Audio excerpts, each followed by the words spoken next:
And so a great change happened during the 1970s and 80s in China. A new direction was achieved. The United States recognized the People's Republic of China, and the Chinese, in turn, undertook a new way of developing their economy. They would not go it alone. Russia had always gone it alone.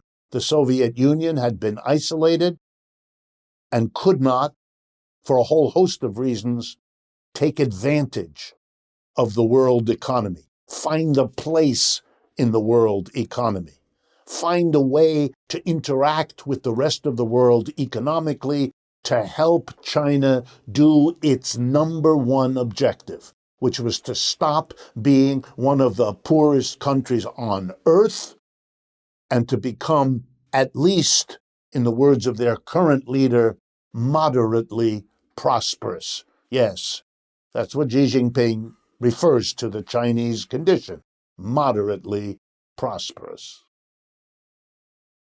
And here's how they opened themselves in a way different from the Soviet Union. They wanted to engage international trade. And to do so, being a so-called socialist country in a capitalist world, they basically said to the rest of the world, we can offer you capitalists something you want, but we have to get in return something we need. Here's what we give you. We have a well-developed, well-disciplined, well-educated labor force, willing to work at wages way below what you pay in North America, Western Europe, or Japan. Come here. We will welcome you. We will give you the space to operate your private capitalist businesses. And we will give you a labor force that will make it very profitable for you. You will, of course, be leaving behind the higher wage workers in your respective countries. We, of course, cannot force you to do that, but we can offer you the lure of higher profits if you employ lower wage Chinese workers. Corporations in France, Italy, Belgium, Germany, Japan, the United States leapt to the opportunity, especially once diplomatic relations with the United States had been established. And Kissinger and Nixon did that in part to enable and facilitate corporations to become more profitable. That was their ideology, that was their political practice. As the companies came, and as they employed lower wage Chinese workers, and as their profits accordingly went up, all their competitors back home began to realize, wow, you better do the same, or else they're going to outcompete you.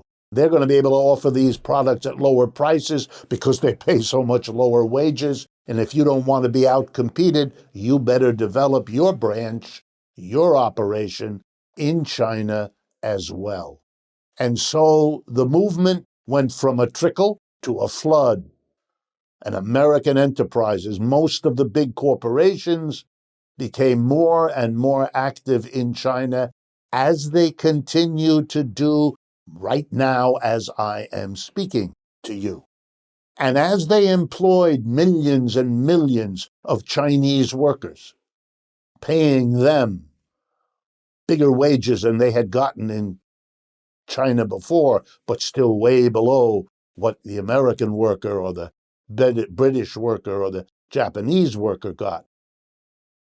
You began to develop a well-paid labor force in China, and they began to use their wages to buy things, which allowed China to offer to the West not just low wages, but a rapidly growing consumer market. General Motors now sells more cars in China than it does in the United States. China, by the 1990s and into this century, was able to offer to capitalists in the West not only cheaper labor, better educated, better disciplined industrial workers, but the most rapidly growing consumer market in the world. Either one of those would have brought capitalist companies to China. Having both of them, unmistakable. It became and has remained a flood to make money. The Chinese Communist Party also gave private capitalists inside China their opportunities. They too could emerge, run a business, hire Chinese workers, serve the expanding Chinese market. They allowed private capitalism, both domestic Chinese and foreign, to function and become important partners in their economic development. They retained many industries, many companies for the government in China. It is a very mixed economy. State-owned and operated enterprises interacting side by side with privately owned and operated capitalist enterprises, both Chinese and foreign. That's been their growth story of the last 30 years. It couldn't have happened without the development of basic education and basic highways, infrastructure that was done before.